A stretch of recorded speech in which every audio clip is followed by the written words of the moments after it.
Hello, all the beautiful people out there. Welcome to another episode of Burgess&son Podcast. I am Zay for life, and this is Burgess. We are Burgess and Son, like father and son. How you doing today, Mr. Burgess? Pretty good, man. Pretty good. All right. Hey, it's been a lot going on. Oh, breaking news.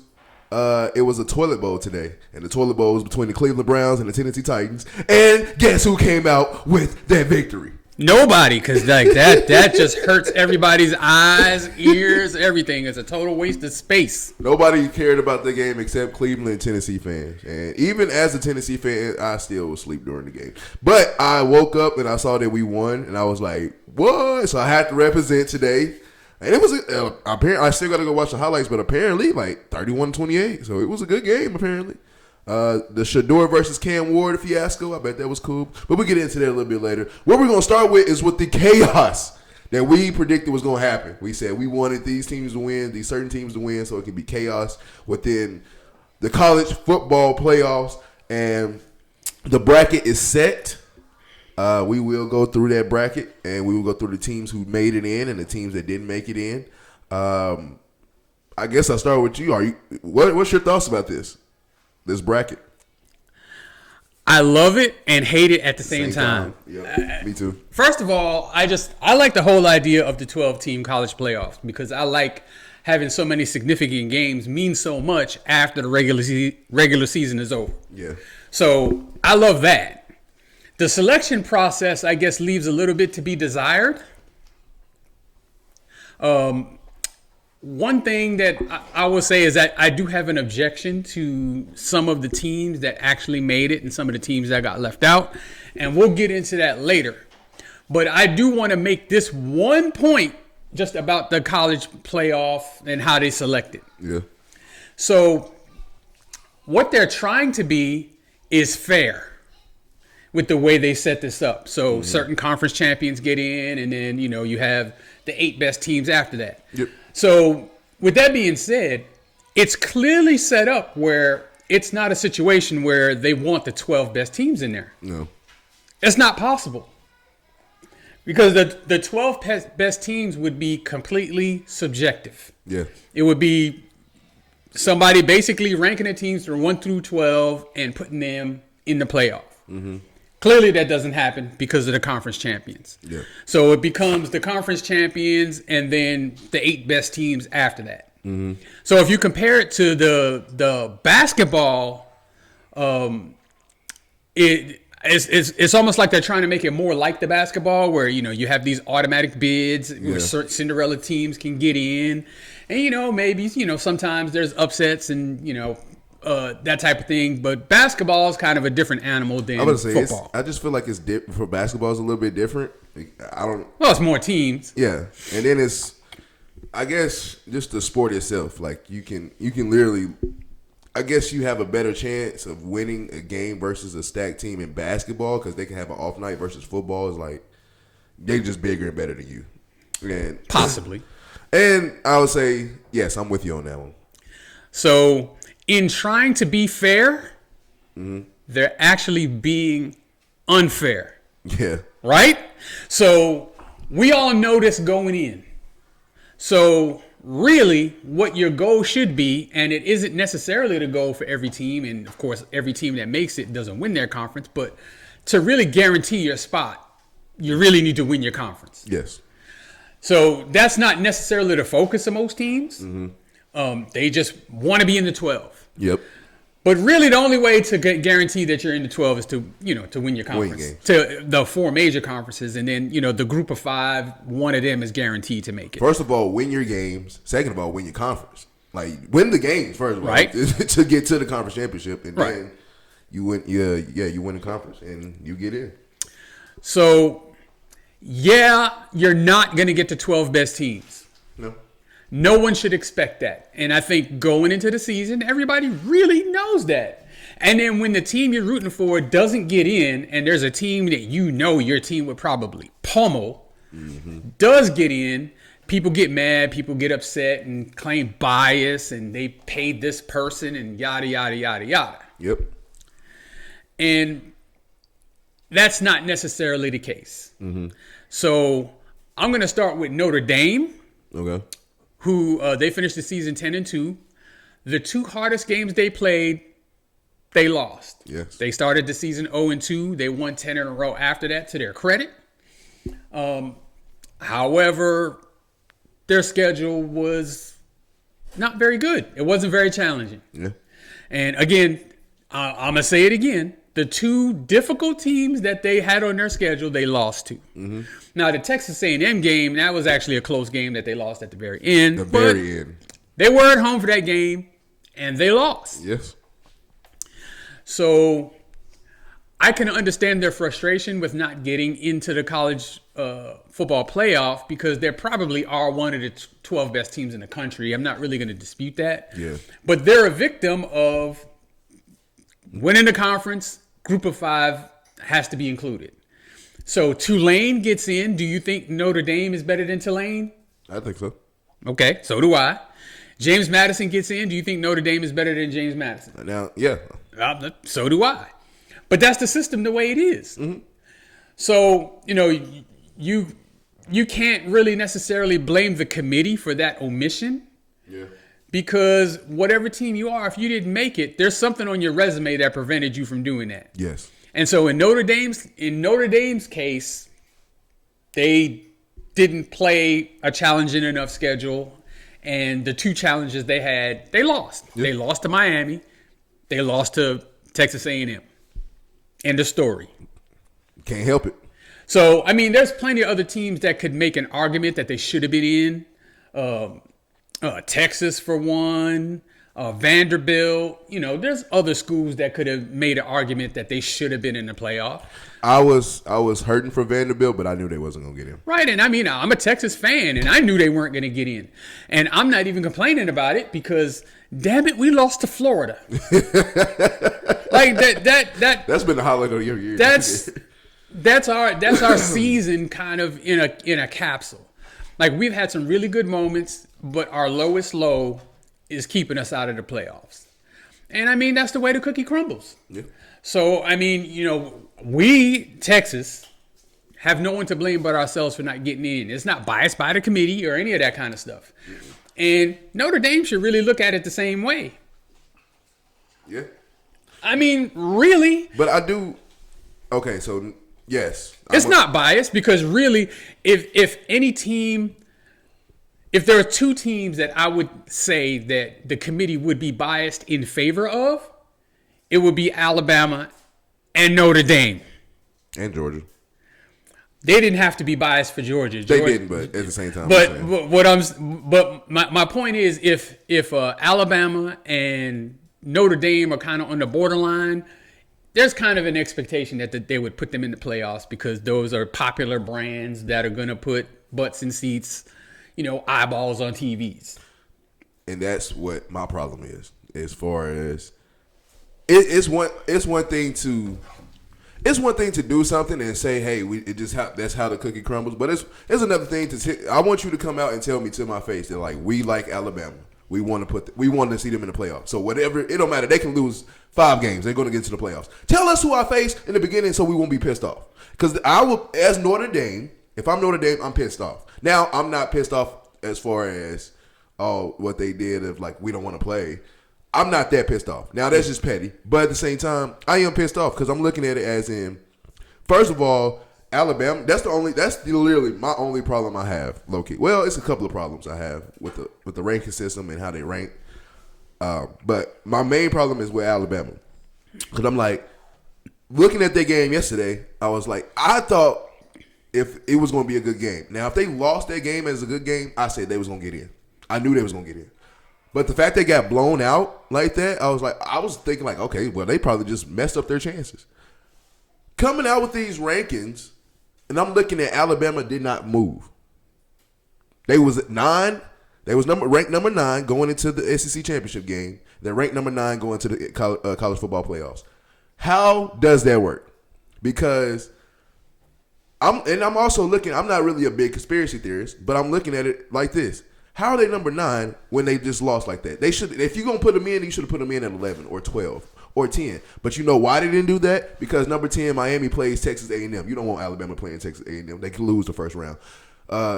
Tulane is number 11 playing Ole Miss the first round. You don't want Alabama playing Ole Miss in the first round. In Ole Miss, they probably will lose that game. Number 12, James Madison plays Oregon at number 12, number 5. And you don't want Alabama playing Oregon. Your best bet was leave them at 9 to play Oklahoma. Oklahoma's the best chance of them winning. I'm not a conspiracy theorist, but that's just what I think. And it sucks, man. Because if I'm Notre Dame, I'm mad. How did this team lose? You can sit here and say, well, y'all not in the conference. Y'all don't have a conference championship. Cool, granted, but they lost theirs and they got pummeled in theirs, and they're still in. No. I mean, you could actually say the same thing about BYU, because BYU was number 11. 11, yes. And they lost to Texas A&M. They went 11-2 on the year. Their only 2 losses were to Texas Tech. Their only 2 losses were to Texas Tech. So they actually did not. If your team wasn't named Texas Tech, they beat you. And let's just say this: Texas Tech beat them twice. Their only losses was to Texas Tech. Alabama beat Georgia, and yet Georgia came back and beat you. So I don't know. I don't get it. It's crazy. There's a lot of layers to it. And I agree with you. I don't think Alabama should have been in. And people say, "Oh, well, you're penalizing them for having been in the championship game and lost." Well, you penalized BYU for that. Yep. So I mean, and we have to judge you on what actually happened, not what didn't happen. Yeah. It's not anybody's fault besides Alabama's that they lost the SEC championship game. Yeah. Just like it's not anybody's fault but BYU's that they lost the Big 12 championship game. Mm-hmm.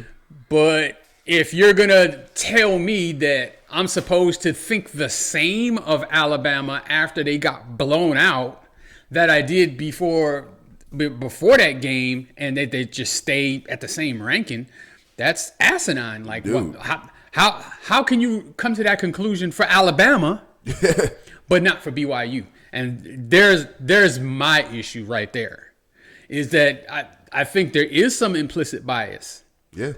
I mean, I have to believe it. That's why I say just come. Like, I would feel so much better if you come out and slap me in the face in front of everybody. Say, like, we want Alabama.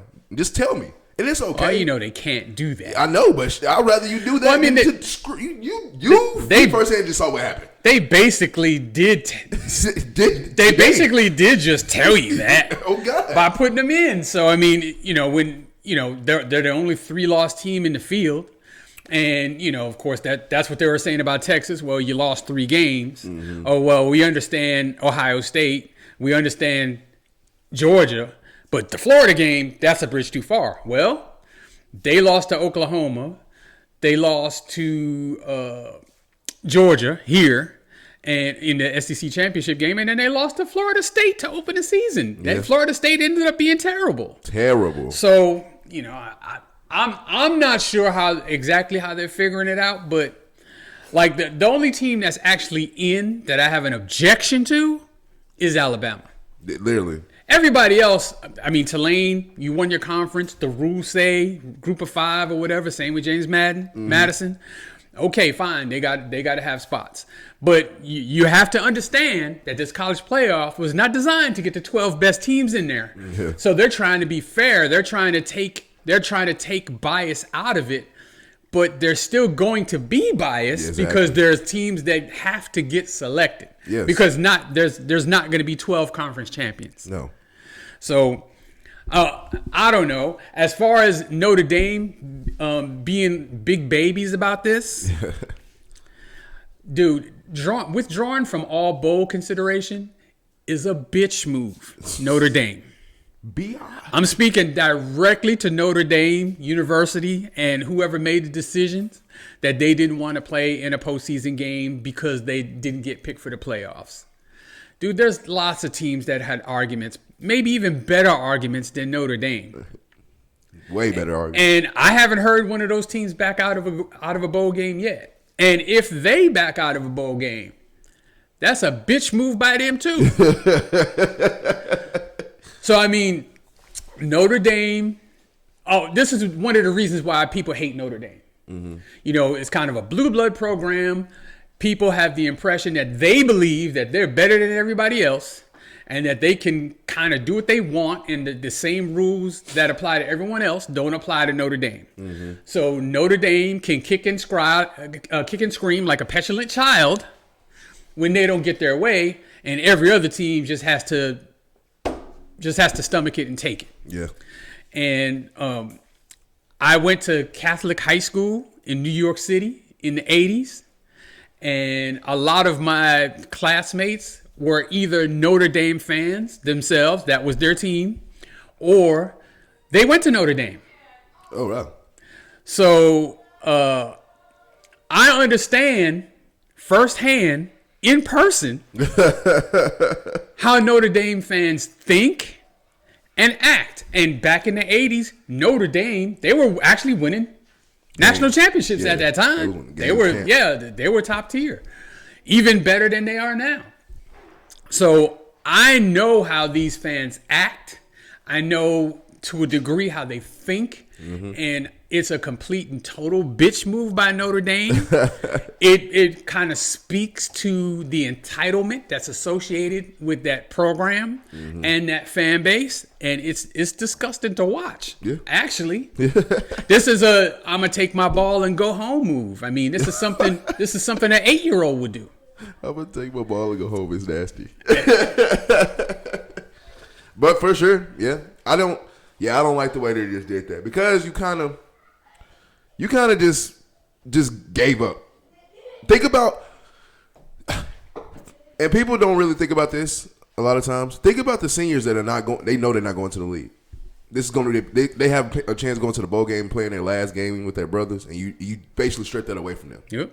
And guys who maybe are going to the league, like we know they're going to the league or whatever, but like I said, guys that know they're not going anywhere after this, that knows that I'm just going to graduate and not play football, this sucks for them. And like, you taking away an opportunity from them. Yeah. And like, they would never get a chance to experience a bowl game. I mean, like, you can say, well, they played in the championship last year, but it's last year. Like, I want to play in a bowl game to exit my career, and I won't get that.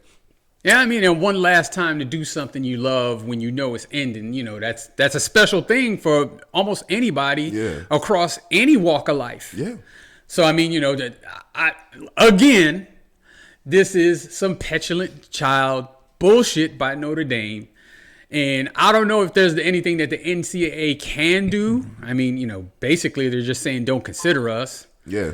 So but I mean, I've seen teams opt out of bowl games before. So, I mean, we know the players do a lot of the times if they're, if it's not a playoff game and it's like the Cheez-It Bowl or something, and they're thinking about going to the NFL draft, and they don't want to get hurt in the bowl game.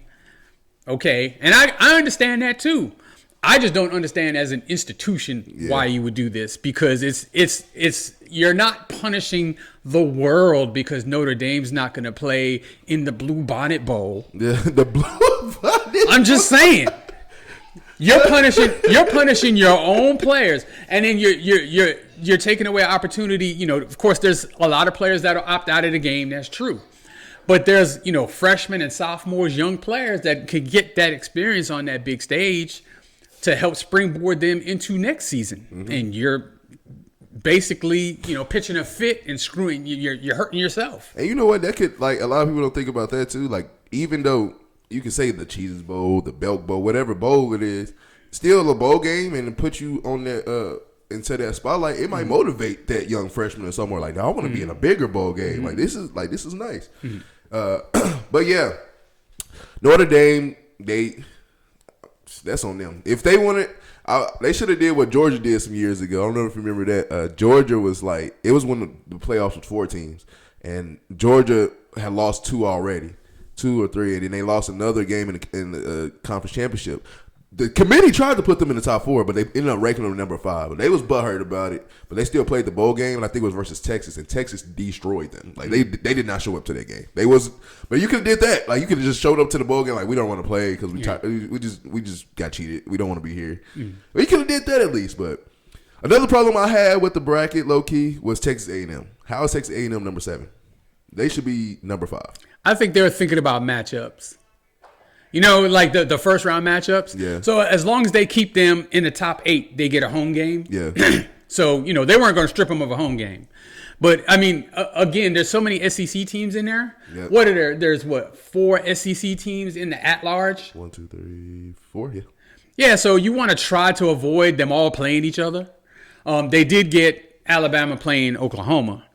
But I mean, I think that was more the motivation there is to make sure that the matchups aren't all just SEC games. Yeah, but it's still wild and crazy. It doesn't matter. Once you're in the playoff, you just got to win. You just got to beat whoever's in front of you. It don't matter. No matter who you're playing, it is a good team. Even if it is James Madison or Tulane, you still got to prepare to play a really good team and win the game to move on. So, I mean, look, all of the crap that I'm talking and dumping on Notre Dame and dumping on Alabama being in there, I'll be straight up. I'm going to watch every minute of every single game. And of course. That's what we're going. That's what I'm not going to complain not once. Yeah, not one time. I'm going to watch them all. Now, if James Madden and Tulane don't give us good games, I'll complain about that. But, I mean, hey, I'm still going to watch. That's going to be, that's going to be the thing. If they do get blown out, then, but this is the thing I hate when people are going to say, well, see, look at this. This is why we needed such and such, the best team. Mm-hmm. I get it, bro, but like at the same time, don't sit here and say the best teams. These teams were the best teams in their conference, won their games they were supposed to, and won their conference. You can't be mad at this. And like you said, even though it's trying to be fair, it is unfair.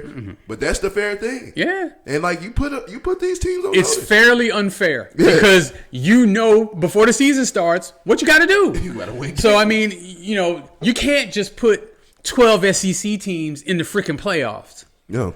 You know what I'm saying? That may be. I mean, it isn't because clearly Ohio State, Indiana, Texas Tech, they're legit teams that should be in the top 12 no matter how you slice it. But I'm just saying, you can't just put like 8, 9, 10 teams from the SEC in there and call it the playoff. Yeah, I mean, that's what people want. That's really what they want. Well, that's what SEC fans want. Exactly. Yeah. Before we move on, what did you think about that game last night? Ohio State versus Indiana. I mean, I thought it was a really good game, and like that Indiana coach, he's got some cojones, as they say.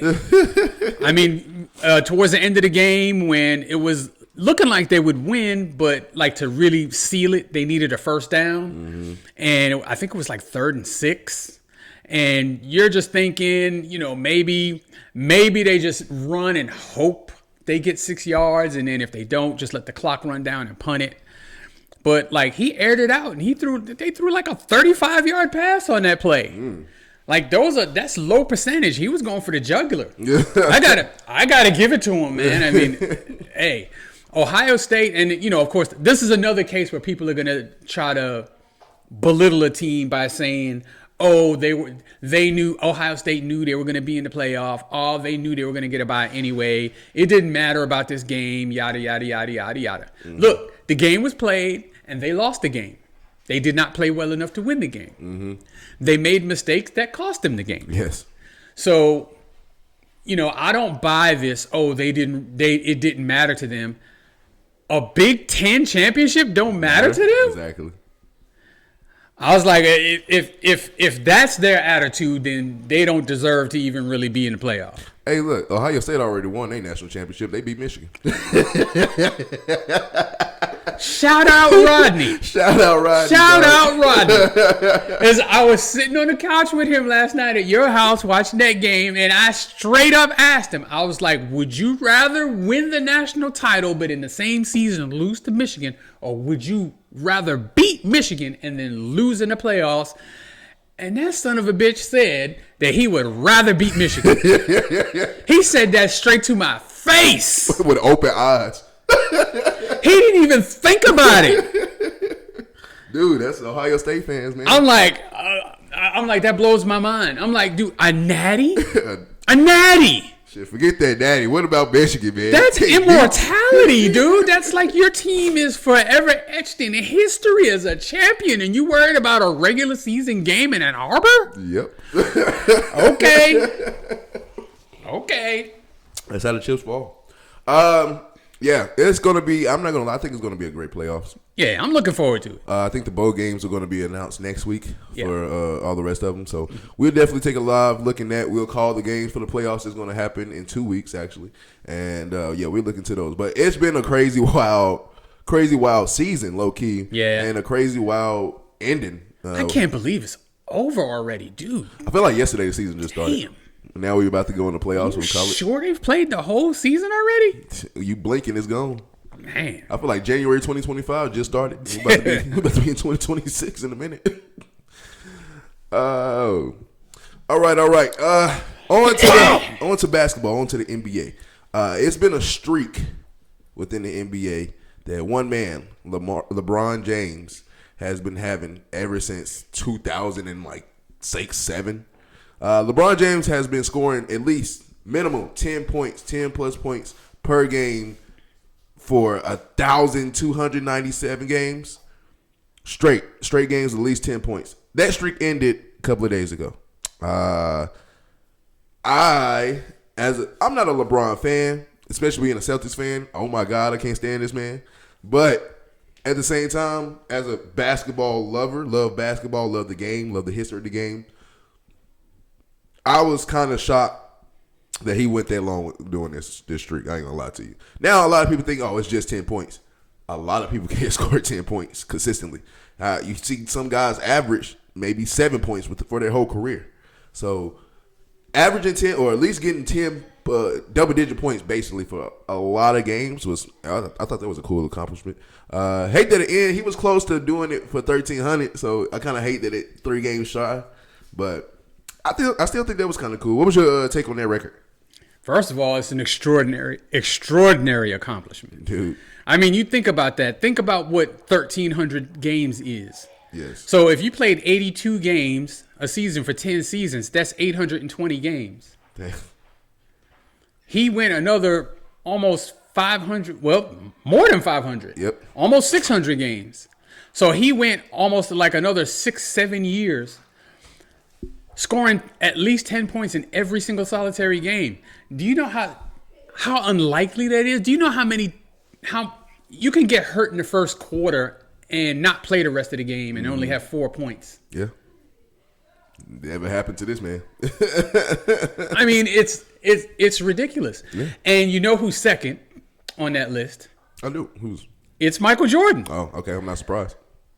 Michael Jordan's was like 800 and something. Damn. This man shattered that. So, I mean, like years ago, shattered it. So, like every game he played, he was just adding on to the record. And, you know, LeBron James is kind of polarizing for a lot of reasons. Yeah. I won't necessarily get into that. I've always liked and respected him. Yes. He doesn't always do or say things that I like or agree with. But there's a couple of things that you can't really argue.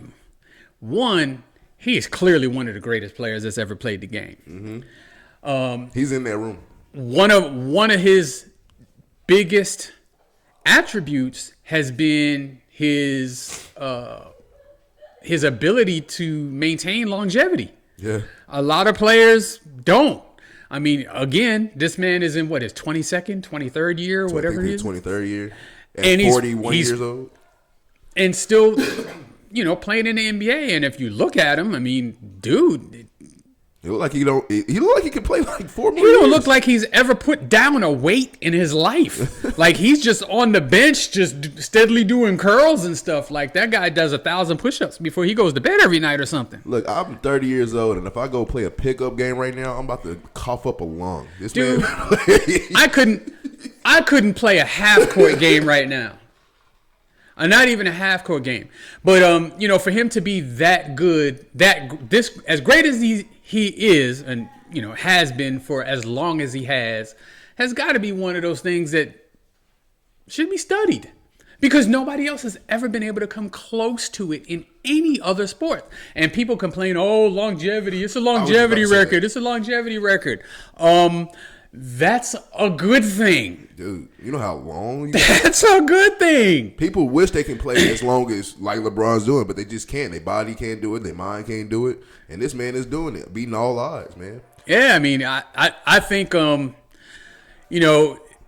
probably the way he's looking this year, this will probably be his last year. Think so? Yeah, I mean, he's averaging 14 points a game. He's kind of more...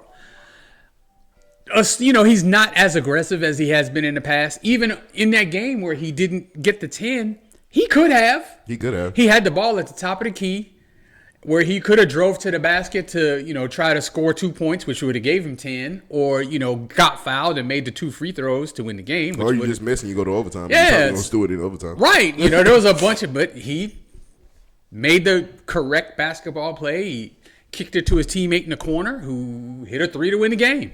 You know what? With that being said, I also question people when they try to talk about LeBron. Well, I guess put him down a little bit. It's like, oh, he's not Kobe or Jordan. He's not the killer instinct mentality. He's not the mama mentality.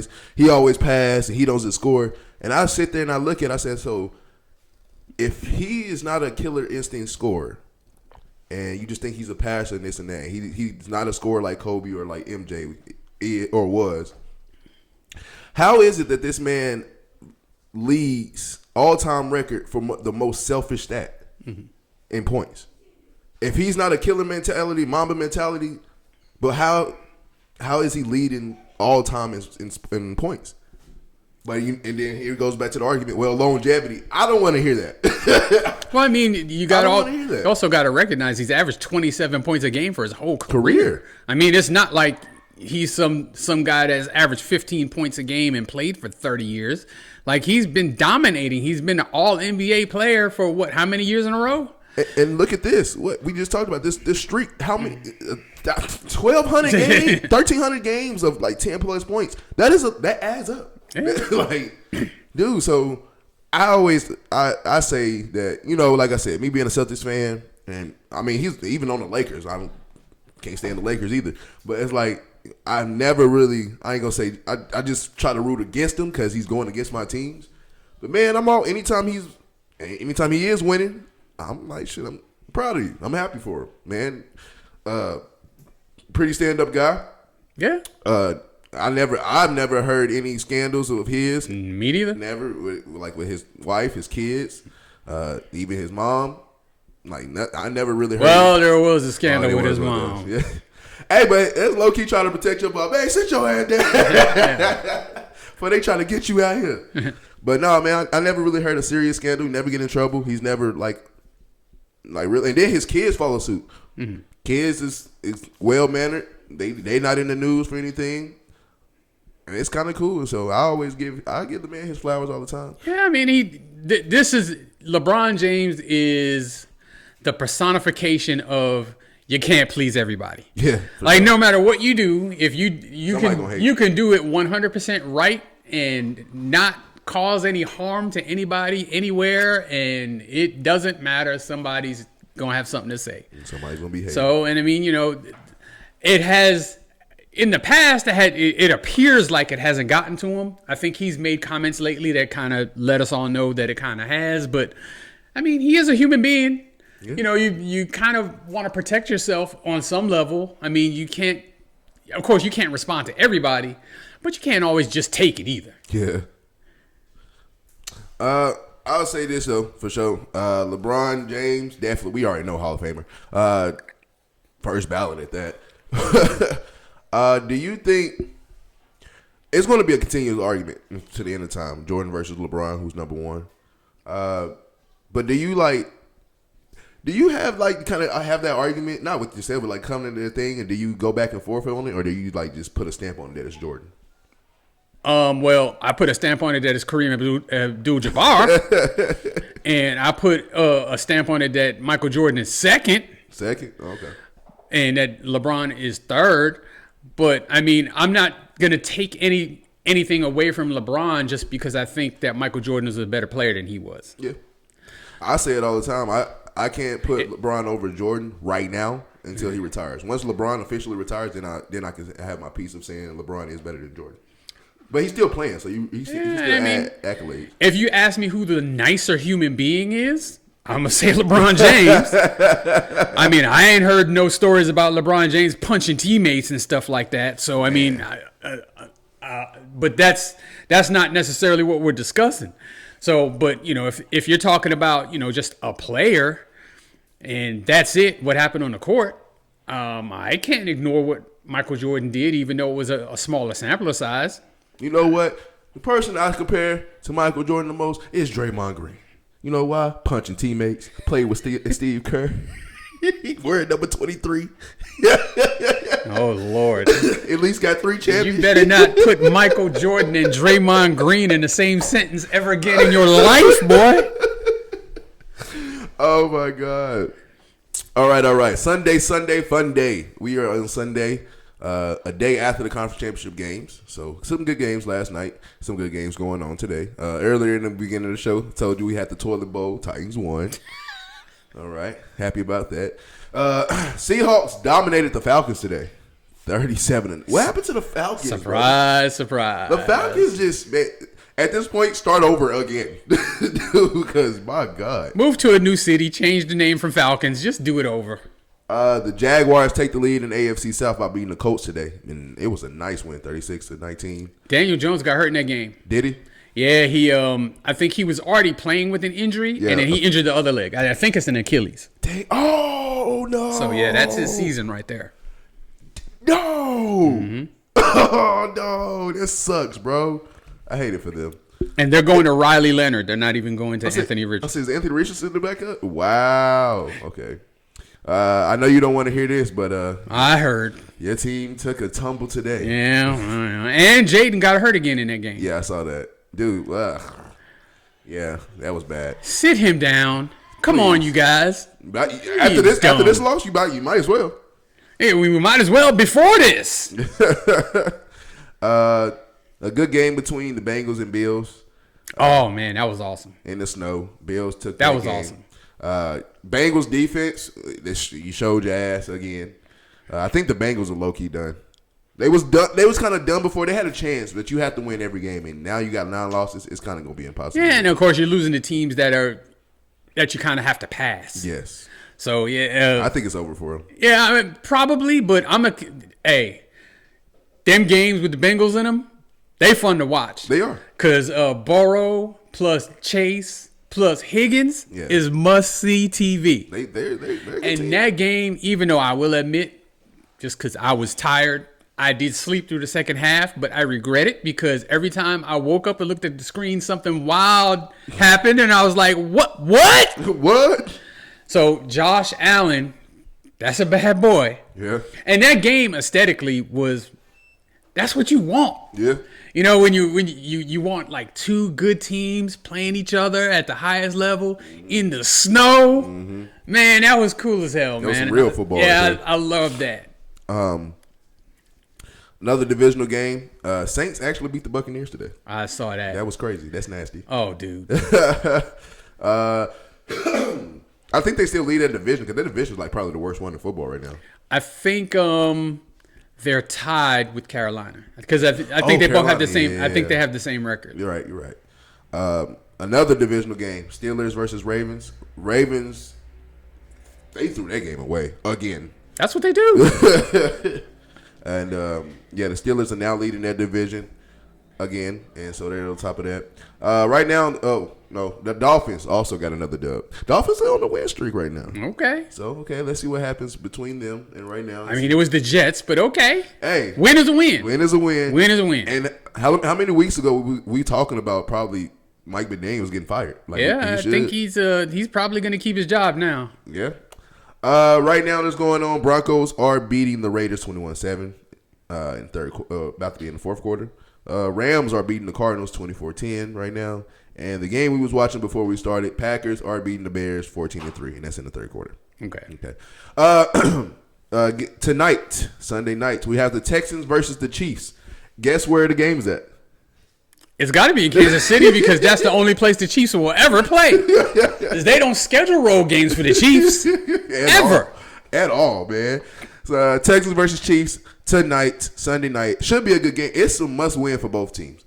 Texans are, even though the Jags took the lead over the division for the AFC South, Texans are knocking on their door. They just got to keep winning. Chiefs are not a mediocre team. They're just having a slump year. And they need this dub if they want to continue to probably fight for the playoffs. I said it last week, I think, that the Chiefs are just better in December. So this game tonight dictates what happens for the rest of the season for them. Who you got winning tonight?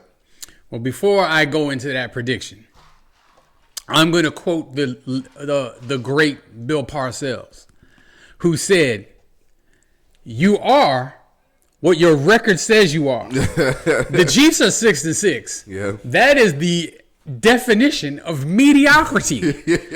So the Chiefs are mediocre, and I'm going to say it loud and proud because that's what their record says. Yeah. I didn't make that up. They did that.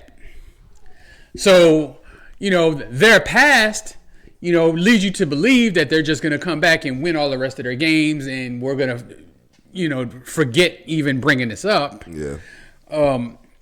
What I've seen is a more recent past of them losing 6 games this season. Yeah.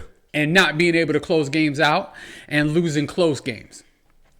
So I hesitate to just crown that they're just going to win this game. Yeah. I don't even know. Well, we do know where it is. It's got to be in Kansas City because they don't even let Kansas City travel. Yeah, games in Kansas City.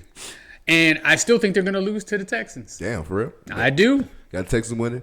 I think the Texans are on a roll right now. Texans. I didn't notice until they played on Thursday night, couple Thursdays ago. They got the best defense in the league. Dude, that pass rush is out of this world. Hey, Will Anderson Jr. don't get talked about enough, dude. That dude's a stud, man. Dude. And who's up they got on the other side? I know who. I can't. His name escapes me. And then on the back end, they got Stingley. I said Devin Stingley. That dude is nasty. Dude, they got a squad. Dude. They got a squad. I mean, the tight end is good too. Used to play for the Cowboys. Schultz. Yep. Schultz. Yeah. They got Chubb. They got another running back that's decent. Joe Mixon. Yeah, so it's like. But he's been hurt. Yeah, but don't sleep on the Texans. Now, I will say they had a slow start, and it was slow to start. CJ was hurt. Yeah. He's back now. But I'll tell you, they did it right when they drafted CJ and backdoored and drafted a defensive captain in Will Anderson. You basically got a rookie, basically going to be two rookies. That's going to be the captains of your offense and your defense. And you did that perfectly right because the team follows them. Especially, you see CJ is the leader of their offense, and they rally behind him. Will Anderson, leader of the defense, and they rally behind him. They did it right, and that's why I think, like I said, they're third right now in the AFC South, but they're knocking on their door. Now, I got the Chiefs winning tonight, but I would love to see the Texans win just to see them creep up into the AFC South, and they take the crown. It could possibly happen. We'll see. But yeah, I actually got Chiefs winning tonight. I think it's going to be a good game though. Game's in Kansas City, so they need the rally. But if they lose, I wouldn't be surprised if they lose. I wonder if the referees with the red striped shirts are going to show up today. We're going to see that quick, huh? It's December. It's time for that. Tomorrow night, Monday night, we have the Eagles traveling all the way to L.A. to play the Chargers. That game, I think both teams are 8-4, if I'm not mistaken. That game is going to be a great game. I think Chargers are a good team, and I think you called it in the beginning that they're going to win their division. I did. I'm wrong because Broncos are going to like Broncos, but they are fighting, and I think they are going to be a good team. What's crazy about it? Like I just said a second ago, the Eagles and the Chargers are both 8-4, but it's funny how you say 8-4 the Eagles they just struggling this year versus 8-4 the Chargers. They're a good team. So what's the difference? Hey, it's expectations. I mean, Philly won the Super Bowl last year. They got a star-studded team. They got arguably the best players at their position all over the field. All over the field. So I mean, they shouldn't. Nobody even thinks they should even be 8-4. They should be like 11-1 or contending as one of the best teams in the history of the sport, and they're fighting amongst themselves and got complaining internally and all this other kind of stuff and strife and drama so I mean it's exciting to watch because you never know what team is going to show up. Especially, or what kind of wild, crazy crap is going to happen in an Eagles game. So they're entertaining. Yep. And I actually do think that they're going to win against the Chargers. I think the Chargers are just like, they're really banged up. I mean, Herbert was banged up. He just had surgery. He's supposed to be playing. Yeah, I know. And the running back that they drafted out of North Carolina, I think his name is Omarion Hampton. Like, he was hurting out for the year, and then they had another running back. Now? Yeah, he's been hurt. He hasn't played in a while. Damn. And then they had another running back that was backing him up, and he got hurt. So I think the other running back came from Michigan, right? Is it Corum? Corum is on the Rams. He's on the Rams? Okay. But one of those LA teams. they're a tough-nosed team, and I think they have a great coach. Mm-hmm. Which is, I think, one of the reasons why they're still 8-4. That and Herbert's a really good quarterback. Yes. But I think he just tied a record with like Dan Marino or some shit. Like the most passing yards or passing touchdowns for his first 5 seasons or something. Could be. I mean, he's been really, really good ever since he stepped foot in the league. Yeah. University of Oregon product. Just gonna say that. I'm not picking against the Eagles in this spot though. Yeah. I just believe that they're going to win the game. Like against the Cowboys, like that first half they just looked like them old selves, and then the second half they just they went to bed. Oh, like they just fell asleep at the wheel. Like I don't know what happened to them. Something. So I mean, it shows that they're capable. They're highly capable of both. So I'm going to say that they're going to play great and have one of their best games of the season tonight. Yeah. Okay. Or tomorrow. My bad. Tomorrow. Yeah, I think the Eagles, they should win this game, right? Chargers are banged up.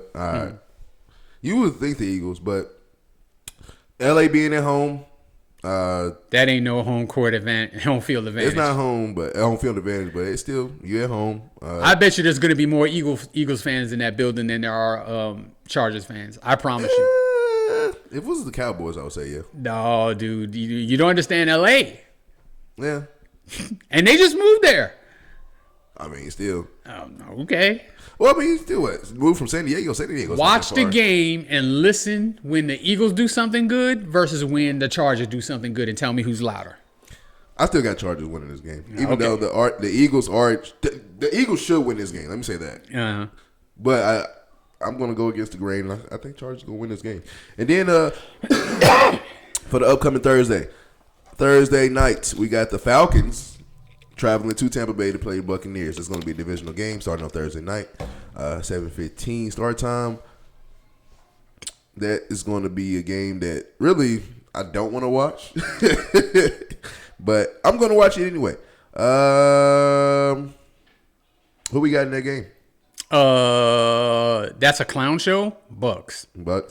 Yeah, Buccaneers are just actually the Falcons. I don't know. I don't know if it's just Michael Penix. I don't know. Well, he's out. He hasn't been playing. He's out for the season. Oh, is he out for the season? Yeah, he tore his ACL or something, dude. Yeah, okay. He's gone. I don't know if it's just Kirk Cousins, that coach. I don't know what it is. They just can't figure it out. I got Bucks in there. It's 28-3. That's what it is. Oh my God. Why do you give these fans PTSD like that? Hey, I didn't do it. I had to watch it just like they did. All right. Y'all already know what time it is. Time for the best segment in the world, soon to be known to the world's best segment in the world. Way Back Wonders. If you are new here, Way Back Wonders, where the OG tells the young buck stories about past athletes that I either just didn't know about or I was too young to understand. But now that I'm getting older, I fully understand. Who is our Way Back Wonder for today? Today's Way Back Wonder is the late, great Hank Aaron. Ooh. So Hank Aaron is one of the greatest baseball players of all time. Somehow, some way, he always seems to get left out of the conversation, though. People say Babe Ruth. People say Willie Mays. People say Ty Cobb. People say Barry Bonds. All these other names seem to come up before Hank Aaron. And I'm here to put an end to all of that. Mm-hmm. Hank Aaron was a bad boy. And he could play the game any way you wanted to play it. Mm-hmm. So, at the end of his career, he was the all-time home run leader. He passed Babe Ruth. Damn. And, towards the end, I'll go into, what he went through in passing Babe Ruth. I know you're too young for that. Hell, I was a small kid when he did that. But I remember what he went through. he is like at or near the top of like every major statistical category in the history of baseball. So in all-time hits, he's third. In all-time home runs, he's second. In all-time RBIs, he's number one. Damn. And people like act like he never played. The only time they bring up Hank Aaron is when they want to disparage Barry Bonds. Damn. And I think that's a shame. We need to hold up Hank Aaron as the great beacon baseball player that he was, and the great man also that he was, that I'll get into more details. But he played most of his career in Atlanta with the Braves. I think back and forth they were the Milwaukee Braves before they were the Atlanta Braves. Okay, that's something new. I didn't know that. He finished up his career. I believe he went back to Milwaukee and played, I think, 1 year, maybe two, with the Milwaukee Brewers, at the tail end of his career. Mm-hmm. But he hit 755 home runs in his career. Damn. And he passed Babe Ruth's 714. So, he... Shout out that. And one of the things about him was his consistency. So he didn't have one of those seasons where he hit 60, 70 home runs in a year. He never even hit 50 in a year. Oh, damn. But it was 35, 38, 42, 35, 41. Just every year for like his whole career until, the end you start to slow down. Yeah, slow down a little bit. But I think he played like 23 or 24 years. So he started in the major leagues as a teenager. He had an early start. Damn. You have a lot of those, 18, 19? Yeah, somewhere around that age. There was a story that like he left home on a train with like a sack of a couple of outfits and like $3 in his pocket to go start playing minor league baseball. Damn. And he started in the 50s. Oh. So you're talking about a time, Jim Crow going on, that type of thing. Baseball had just integrated, in the late 40s. Mm-hmm. So clearly he had to deal with some shit. Yeah. But he got to the major leagues. He had an unusual hitting stance. Anyone who's ever played baseball, if you're right-handed, you hold the bat like this with your left hand under. He did it the opposite way when he was coming up. And he was right-handed? And he was right-handed. Ugh. And he was still spanking the ball all over the place. Now, they eventually coached him. Yeah, it doesn't even feel right? They eventually coached him to, do it the traditional way. And obviously it worked out for him because he had just one of the best careers anybody's ever had. I'm curious. I don't know. But he consistently year in, year out was in, the MVP conversation. Mm-hmm. Off the top of my head, I don't know how many MVPs he won. I know he did win MVP. I think he won one World Series. Damn, just one? Yeah. Was that with the Braves? I'm pretty sure. Okay. If it wasn't, it might have been when they were in Milwaukee. I'm not certain. I know he did get one. Okay. We don't have production assistants. I'm just talking off the top of my head. So top of the dome. I may spout off something that maybe ain't 100% accurate. Just let me know in the comments when I mess up. So he was, kind of a quiet guy. Wasn't a rah-rah guy. Wasn't a look-at-me guy.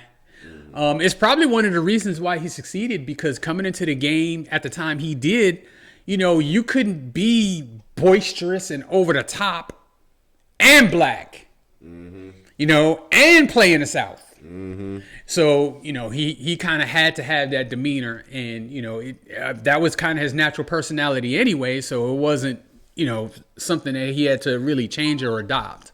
Oh, he recently just passed away. Yeah, I think, what, was it last year or 2 years ago? 2021. Okay. It's been longer than I thought. Mm-hmm. But he's one of those guys that, because he wasn't so out front, that even though his statistics is undeniable, that people just don't really bring him up as being one of the greatest players to ever play. And he could do it all. He was an outfielder who was a great fielder, who had a rocket arm. He could steal bases. He could hit for average. He hit over 300 throughout his career. He had over 3,700 hits. Like I said, third most all time. Damn. So there's Pete Rose has the most hits. Then there's Ty Cobb has the second most hits. And then Hank Aaron. So whoever else is your favorite hitter, if it's not Pete Rose or Ty Cobb, Hank Aaron got more hits than him. Damn. And, whoever your favorite power hitter is, if it ain't Barry Bonds, Hank Aaron got more home runs than him. And whoever your favorite guy is driving in runs, it don't matter. He got more runs than him because he's number one all time. That's nasty, dude. I mean, and that's the name of the game, is scoring. It's scoring runs and driving in runs. Driving in runs, 25-time All-Star. 25 times. That's more years than he played. So I do know that there was a time when there were more than one All-Star game in a season. And that's, oh, for real? Yeah, that's kind of one of the reasons why that could be inflated. Damn, but still 25 times. I mean, well, yeah, it's still impressive. But he was actually beloved. Especially in the cities he played in, Atlanta and Milwaukee, and in the overall baseball community, baseball purists, so to speak, they know exactly who he is and know how great he was and know where he is in the pantheon of baseball greats. Like if there's an upper room at the Hall of Fame, he in the upper room. The upper room. But what I want to talk about now is what he went through when he was approaching Babe Ruth's record. So once again, we have a black man playing in the South, approaching a record nobody thought was even possible to break by a white guy who's iconic. Babe Ruth is like, everybody knows who Babe Ruth is. If you stop anybody anywhere and just say, you know who Babe Ruth is? The baseball player? Like, everybody would know. And it ain't just like, old. I'm only 30 and I know who Babe Ruth is. Yeah, Babe Ruth stopped playing before my parents were born. Like, I know exactly who he is and all the stats and how great he is. So, but there came a time when it was getting apparent that he was going to break the record. Like, it was just a matter of time. And he got hate mail, death threats, and there was a documentary that came out. I'm guessing it was on Netflix, but I'm sure we can find it somehow, where it was him reading these letters out loud. And it's some of the most vile, disgusting shit you'll ever hear in your life. And they're talking about they're going to kill him. They're going to kill his family. That if his wife is in the stands, they're going to make sure she catch one right between them. Just all kind of stuff. Like he caught all kind of death threats and got called every derogatory name there is. For a child's game. He had to have security with him 24/7, him and his family. That's nasty. And this was in 1977, I want to say. And this is not that long ago. I was alive. I was 6. That's crazy. So a lot of times we get, a lot of these people say, "Oh, that was in the past. That was in the past." Hey, that was in my lifetime. Yeah, it's not that long ago. It really ain't. I remember it. So it wasn't necessarily made public that all of this was going on until after he broke it. Yeah. But that documentary kind of opened my eyes to, how vile, the what he had to go through. The focus you have to, play a sport at the highest level is something else already anyway. You got to limit your distractions outside of, the field of play. Dude. And then when you got people threatening your life and your family's life, mentally what that has to do to you. Sometimes you don't even want to go out there. You're just like, yeah, you're concerned, because, hey, back then they didn't have facial recognition and all this other kind of stuff. Yeah. Like, I think they did highlight where they had extra security for his family and stuff like that, and like snipers at the games and stuff like that. So Jesus. yeah, I mean it's crazy. So through that, he broke that record. And if you go to YouTube and you watch when he hit the home run that broke the record, and I remember this. I was 6 years old and I remember this. He hit the home run and he's running the bases, and some guy comes jumping out of the crowd, running onto the field while he's running the bases. And thankfully, he ran up to him to hug him. Oh. But you didn't know what he was going to do. Mm-hmm. And like nobody tried to get between the dude. Yeah. Damn. So it was like a real scary moment for a second. And then, they came out and, got him off of him and, let him finish running the bases. But it was almost like, for a split second, you're thinking they're not going to let him break this record. They're going to kill him. Mm. So, question, if that's I guess if you don't finish running the bases, you don't count. Yeah, I mean, it don't count as a home run until you touch home plate. You can hit it over the fence all you want to. You got to round the bases. So, question. Let's just say home run, hit it over the fence, and let's just say you just run and you stop at third. Can they go find that ball in the stands and get you out? No, I mean, but wherever you stopped is what it is. So this actually did happen. So in the 90s, in the playoffs, the Mets, there was a player by, I think it was Robin Ventura. My old heads let me know if I'm wrong, but I remember this instance. He hit a home run to win the game, and he hit the ball over the fence, but he only made it to second base before his teammates came out and mobbed him. He never actually touched home plate. Mm-hmm. But it was like the game was tied, and there was already somebody on base, so that person scored the winning run. The home run wasn't the winning run. So they actually scored it a double because he did not complete circling the bases and touch home plate. What? Okay. Yep. That's okay. So yeah, I mean, you actually you hit a home run, you got to touch home plate for it to be official. Okay, I learned something new today. Yeah, you don't just hit the ball over the fence and then walk back to the dugout. You got to round the bases. Damn. So yeah, they think. I guess you would think like he's basically going to try to do something to him. Yeah, you think? Yeah. Okay. Now it was just one guy, so with the mob of guys, and he didn't have anything in his hands or anything, but it was still kind of scary at the moment. Yeah. Especially all these threats I'm getting, all these letters, man. I don't know what anybody. And he said he was scared to death. Yeah. Like he never showed it, but he just said that when he saw the guy coming out of the corner of his eye, and like he could hear the guy saying something, but he couldn't make it out because he just broke Babe Ruth's record. It was loud in there. He couldn't make out what the guy was saying, but like out of the corner of his eye, he caught the guy's facial expression, and it was a smile. It wasn't like it wasn't vitriol. Yeah.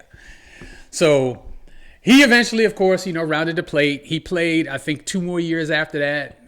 Got from 715 to 755, and then he retired. And then we know that Barry Bonds has since broken that record, and the record is now 762. The way that baseball's going now, like Aaron Judge is hitting like 50 home runs a year. He's not gonna play long enough to get that record.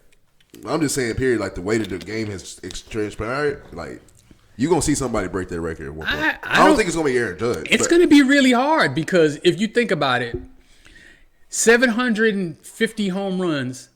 Let's just round it down to 700. If you hit 35 home runs a year for 20 years, you would get to 700. You still be 62 short. Dude, there's not a lot of baseball players who can hit 35 in a year one time, let alone 20. Yeah. So I do believe at some point somebody's going to break that record because the game of baseball now is home run or strikeout. So you're seeing more home runs than we've ever seen before. Now, we're not necessarily seeing one guy hit, 1 million home runs. Mm-hmm. It's more like everybody's hitting them now where, like second baseman didn't used to hit them. Now they're hitting them. Yeah. But sure, well, we got a player in the league that's a pitcher and a home run. Well, I mean, but again, he's not going to play long enough to break that record either. I mean, if you think about how long you have to play and how great you have to be for that period of time to reach that record, I mean, it's just, I mean, people thought Ken Griffey Jr. was going to get it. Ken Griffey Jr. did not get close. People thought A-Rod was going to get it. A-Rod did not even get to 700. Oh, damn. So, I mean, it's one of those records, like, it's probably the most storied record in all of baseball. And I hate that he gets minimized about it just because he's not a polarizing figure. Because he's a gentleman and a good man. Mm-hmm. And, you know, if he was mean and ornery or was involved in some kind of controversy or something like that, or he was around it during the internet age, you know. Yeah. You get more recognition. Yeah, but like people dismiss his greatness, man. And it honestly, it pisses me off because there's no doubt he's a top 5 all-time player. There's just not a doubt. Dude. He could do everything. Man, okay, hold on. That was a good one. I fuck with that one. You already know I always ask my questions or have statements at the end, but that one was just that was just awesome. I see that he played 22 years in the major league. So yeah, 22 years is a long time. Mm-hmm. I know you say it kind of pisses you off with basically leave him off, mm-hmm. But like, do you? So what's the time? I heard you say it before you started. Like they really don't really give him the credit until they start talking about Barry Bonds. Yeah. So like, because people hate Barry Bonds so much because of the alleged steroid use. Yeah. That they want to discredit him, and they use Hank Aaron to do that. Yeah, that sucks. And I mean, like, you know, Hank Aaron is great in his own right. You don't need if you want to disparage Barry Bonds, disparage Barry Bonds. Yes. But don't say, oh, I still consider Hank Aaron the home run king because Barry Bonds used steroids. Hey, don't even associate Hank Aaron with any of that. Hank Aaron is one of the greatest players that's ever played. Barry Bonds will be the first to tell you. Mm-hmm. How long did Barry Bonds play? Somewhere around 20 years, something like that. Same situation. Like, you know, you got to come up young. You almost got to be a teenager. You got to start off as a teenager.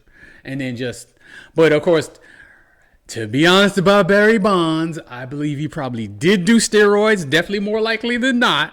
And he had a stretch at the end of his career that was just unbelievable. Because I was very young, but I remember watching videos and stuff of him. And like I thought he was like 20 something. He was like, nah. Yeah, he was in his late 30s doing all that crazy stuff. Smacking it. I'm hitting Jesus. 70 home runs. He was like 36, 37 years old when he broke that record. Like he's smacking them. Yeah, that was crazy. So top 5 for sure. Do you have a specific place you would put Hank Aaron? 3 behind Babe Ruth. Ted Williams. Okay. That's a good one. Yeah. All right. Last segment of the day. We got List of the Week. List of the Week is where we take a topic, either us or we go to the fans to get a topic, and we make a top 5 list. This week's top 5 list of the week is going to be top 5 physical imposing athletes. All right. So the number 5 most physically imposing athletes, and I guess before I get into this, I'll just, you look at them, and just because of their size, strength, whatever, you're scared immediately. You're immediately intimidated. So, number 5, most physically imposing athlete, Derrick Henry. King. That dude is big. And it's totally a coincidence that he wore that jersey. He did not notice what this list was going to be before he got over here. But 6'3", 250, rippling muscle, unbelievable power, unbelievable speed, all in one person. And he plays running back. It's not fair. Dude. It's not fair that God gives one man all those gifts at one time. It's crazy. We all know about, how spectacular his career has been. I don't think there's anybody who watches the game of football who thinks for a second that he is not a first ballot Hall of Famer. I think he is automatic. Automatic. And the fact that he's still at this advanced age, at this stage of his career, and running backs generally don't have long careers, he's still a badass. Still killing. Still a badass. I think he's about to break or pass somebody up for most touchdowns in NFL history. I mean, he's at this point now where he's starting to climb up the ladder on all of that stuff, rushing yards, touchdowns, all of that kind of stuff. I saw where he a meme some point where he just passed his own high school rushing stats. Damn. Like he had 12,000 yards rushing in high school, and he's just now passing that in the NFL. That's nasty, dude. How do you have 12,000? You only couldn't play 4 years in high school. Like, and you know what? He would have had more. Like they had a Derrick Henry rule when he was in high school. Like, if you were up by this much, he has to get out the game. Yep. Like, what? Yep. Just absolutely unstoppable. And it still blows my mind. He won the Heisman when he was at Alabama. It still blows my mind. He was a second-round pick. Dude. There were people who thought that he would not work in the NFL. It was a lot of people. Yep. People clowned us and said, y'all just be picking whoever. It's like, he's not going to work for y'all. Like it was a slow start, but after that 99-yard run, it was on from there. I think he got not the most, but he's good climbing up there like the most runs that are breaking off like 30 plus, and like he takes off like he's creeping up in that to be number one because especially being a Titans fan, you saw that. Anytime he broke off, as soon as he get past the second level, it's over. I tell you what, he's got to have the most stiff arms. Oh my God, he's got to have that. Josh Norman know that firsthand. There's a lot of players know that. All right, so moving on to the number 4 most physically imposing athlete, we're going to move to the world of tennis. Tennis. Now, nobody in tennis is ever physically imposing. It's just not designed that way for the athletes, unless you are Serena Williams. Yeah. Hey. I'm a stallion, baby. I'm telling you. Dude, she was built like no other woman in tennis history. Just so strong, so fast. Like she was the most athletic, yet the biggest. Mm-hmm. And how tall was she? I'm not sure exactly what her height was, but she's definitely taller than the average woman. And I mean, if you saw her arms and you saw her thighs, like she was, I mean, and I'm not saying this to be derogatory or anything like that. She was just thick. and she overpowered her opponents. So, ooh, Jamaica? What is that, her middle name? Yeah. Hold on, Jamaica. Yeah, 5'9", and she was damn shoulder weight. 5'9" is tall for a woman. For a woman, yeah. And I doubt they'll tell the truth about her weight. Right now, she's like 154. But I bet around when she was playing, she was close to like 180. Yeah, I bet you she was probably close to 185, 190 when she was playing at her best. As I mean, she was so overpowering, and there's never been, and hasn't been one since, that's built like her at all. Dude. Even her sister's taller, but not as wide. Mm-mm. And still not as athletic. And not as good. Yeah. I think, Serena's better than Venus. But Venus still was putting... Venus is great. Yeah, she definitely gets overshadowed and probably doesn't get the flowers that she deserves. But, Serena is like otherworldly. That physique like that on a woman's tennis player, that's alien shit right there. Mm-hmm. So, moving on to number 3 most physically imposing athlete of all time. We actually just discussed him. LeBron James. LeBron James. What basketball player has been put together like him? 6'9", 260, 265, 270, whatever he is. He was like 18 years old and built like a 35-year-old who never left the gym in his life.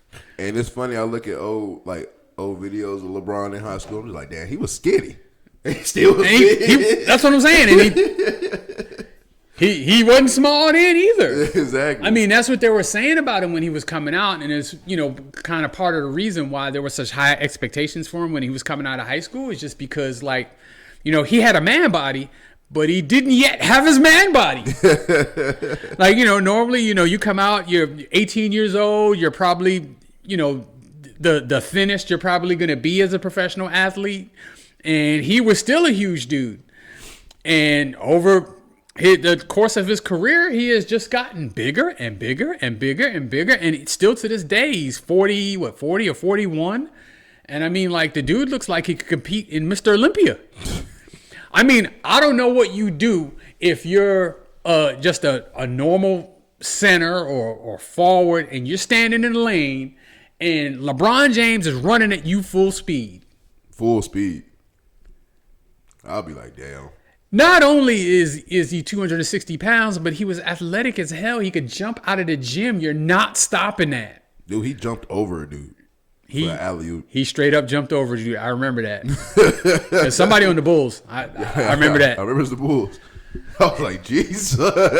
And, he's so powerful, and he's just one of those guys that's it was really hard to referee him. Because, he could play bully ball and not even really be trying to play bully ball. He's just way bigger than you, and you can't stop him. And then on top of that, highly skilled.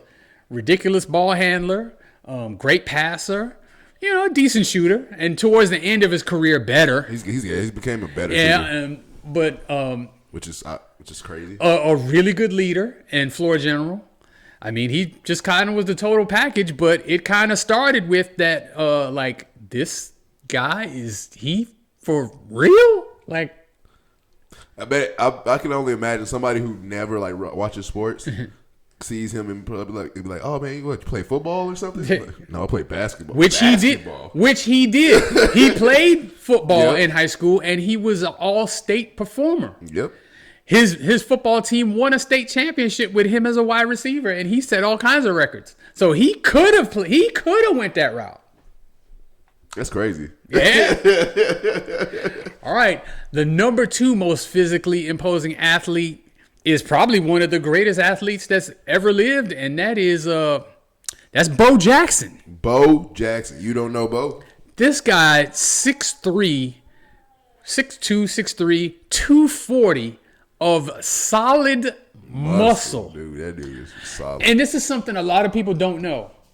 Bo Jackson, when he was in college and in his early career, he didn't lift weights. I saw a story about that. Yeah. That's crazy. He just used to do push-ups and calisthenics. That's all he did. All he did. So he said if he was watching TV and during the commercials, he would just do push-ups during the commercials until, whatever he was watching came back on. Imagine that commercial being 3 or 4 minutes too. Straight push-ups. I mean, but if you see pictures of him in his prime, there's a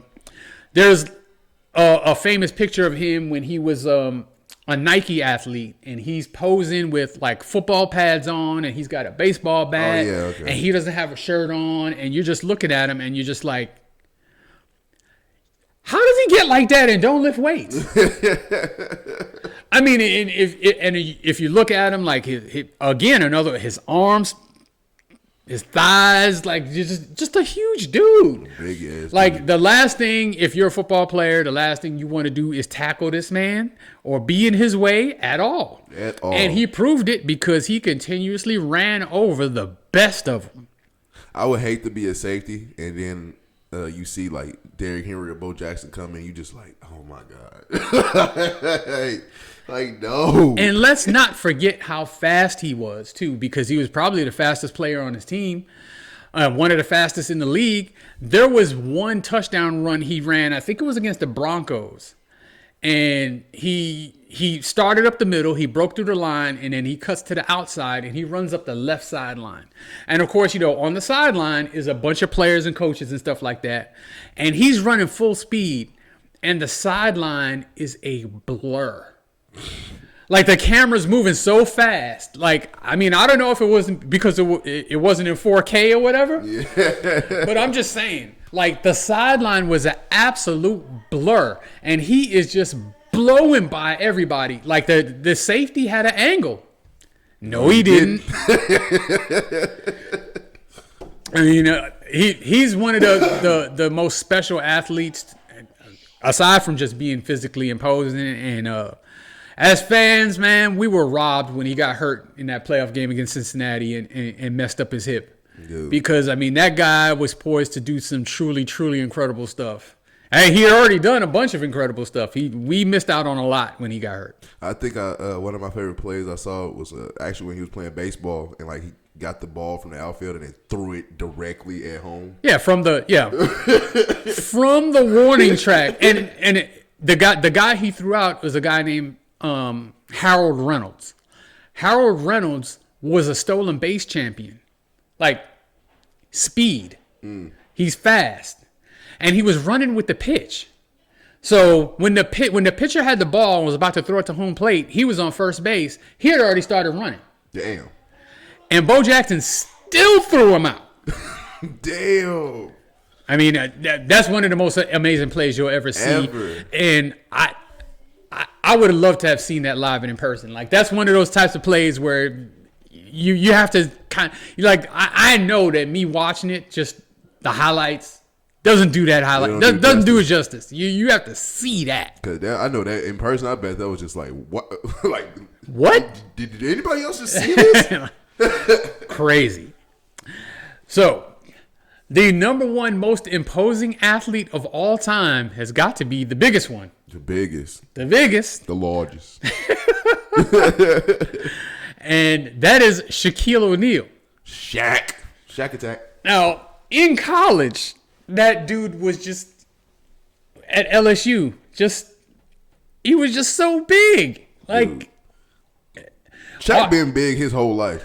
Automatic number one overall pick. And then when he came into the NBA, he just made everybody their bitch. Dude. It's just, I mean, that's what he did. Like, you couldn't stop him.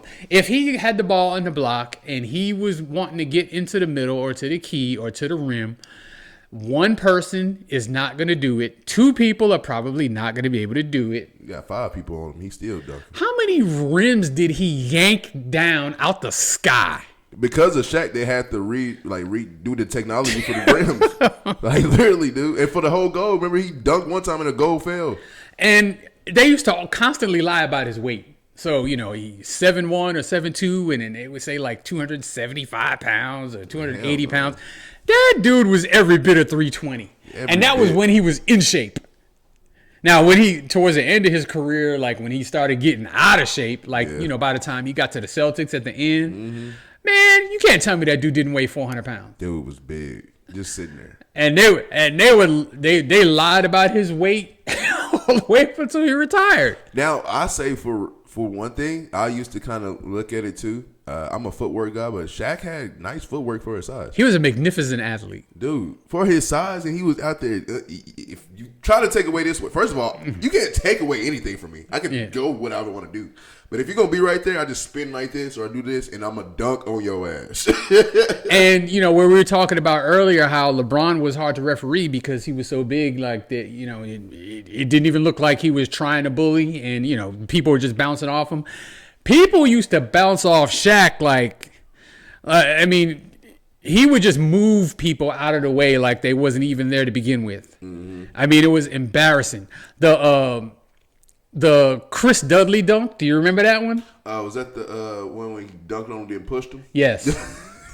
Dude, he treated him like a small child. Chris Dudley was a 7-foot center. That was a grown man that he treated like that. They said, like it was nothing. And that dude went flying into the crowd. How humiliating. I mean, you could see he threw the ball. Well, I mean, you could see the look on his face. That's humiliating. That's why he threw the ball at him. But I mean, I'm just saying, there's nothing to be embarrassed about. There's no man on planet Earth that would have been able to stand up to that. I mean, he just so big and so strong. And even now, he's he's he's been kind of up and down since he's retired. But like even when he's in great shape and you can see it, like he's just huge. Yeah, that's a big dude. And I'm just like, his shoes are big. Where he get his clothes at, dude? Yeah, I remember I used to work at a sports supply store in New York City when I was, in my very early 20s. It was called Paragons. Mm-hmm. And Shaq was just coming into the league as a rookie with the Orlando Magic. And he had just signed with Reebok to do the Reebok pump shoes. Mm-hmm. And we had, as part of a promo, we had a pair of his shoes. Size 22. Jesus. Who wears a size 22? So we actually had to put it in like one of them plastic sealed cases because people were grabbing it all the time. And, I don't know why they didn't start off doing that, but they eventually put it in a thing. And we had like several pairs of them for some reason. So, all the employees had access to look at it. That thing was so big, it didn't look like a shoe. I don't even know how to describe. That's what I'm saying. I don't know how else to describe it, but like it didn't even look like a shoe. It was so big. I mean, you could fit a small child in a shoe. I want to know the shoestrings of that. That's a lot of shoestring you got to make. I'm just saying. I mean, I guess maybe that's why they had to put the pump in them because I mean, there ain't enough shoelaces in this world to tie that thing up. Dude, man, you got some big feet, man. But I mean, like, dude was just, I mean, big for no reason is just like an understatement. I don't know of any athlete. Oh, he had a reason. I guess there was a reason. But I don't know of any athlete who was that size that was also that mobile and that athletic. Just like you said, with the great footwork and everything else. The only thing that he could not do is hit a free throw. Oh, my God. Everything else he could do great. And I bet if he worked on it, I bet you he probably could have been a better free throw shooter. But, dude, it's just, bro. But I think also he didn't have to develop a shot because just like you don't really have to. Look at you, bro. You're big. Just get down there and go crazy. I mean, he would foul teams' big men out in the first half, pretty much, dude. Because you can't hold him. And then he took a bunch of abuse too because you had no choice but to be physical with him. Really, you can't play finesse with Shaq. You can't. So you had no choice but to be physical with him, and it didn't seem to affect him. At least early in his career, it didn't. Shaq has made plenty of rules of like I said with the backboard and the rims. They have to upgrade the technology with that. Hack a Shaq. Yep. They had to change that rule where you couldn't just randomly foul people until, at least in the I think they updated it to the last 2 minutes of a quarter. Like you can do the hack and shack all the way into the last 2 minutes. Yeah. Which is crazy. And it's like, that's nasty. I feel sorry for that one dude from the Knicks. Chris Dudley. I'm just saying that's what he's remembered for. That's the only reason I remember his name because, other than that highlight. Well, I guess it's another. It might not be the Knicks. It's another game where he smacked that dude when they was arguing and like he was saying something and he was about to walk away, but he said, "What?" Full head slapped that dude. You remember? I gotta show you that video. That's like a death strike. Yeah, I was like, that's what I said. I feel bad for that dude. You got slapped by Shaq. That's a big hand coming. Yeah. Oh man, and Shaq is so childish to be that big, bro. I'm sorry, Shaq, man. Some of the pranks you be doing, I'm gonna have to. I'm fighting you is not gonna be the answer. No, we gotta go to the car. I remember him and Charles Barkley got into it. Charles Barkley rethought that real quick. They always get into it. To this day, they still get into it. All right, thank you guys for joining us on another episode of Burgess&son Podcast. We will be back next week to discuss some more of the college football playoffs. The chaos has happened.